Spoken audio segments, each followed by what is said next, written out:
We are once again in the Cloudera Hadoop virtual machine in the Hue browser. In earlier movies, we took a look at the options that are available on the various buttons here. Do you remember where ZooKeeper was? Probably not, because we went over so many things. It's under the data browsers, which isn't the most intuitive place.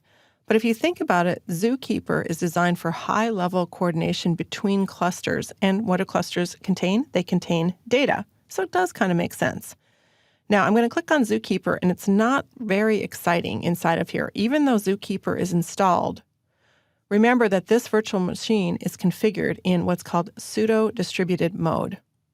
Do you remember the difference between distributed and pseudo-distributed mode in a Hadoop cluster? Pseudo-distributed does not have any separate data nodes. Everything is running on a single machine.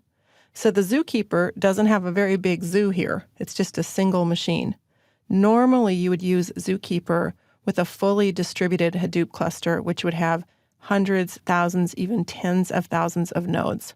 So you can see there's not going to be too much in the Z node hierarchy. We don't have anything other than the leader node here. But you could see if you were connected to clients, you could visualize this. So the first step in working with ZooKeeper would be to set up a multi-node cluster. And how you would do that in this particular case is you would want to have multiple virtual machines and you would want to connect them. And you're able to do this with Cloudera Developer Edition, and they do have instructions on how to do it. That's one way you could do it.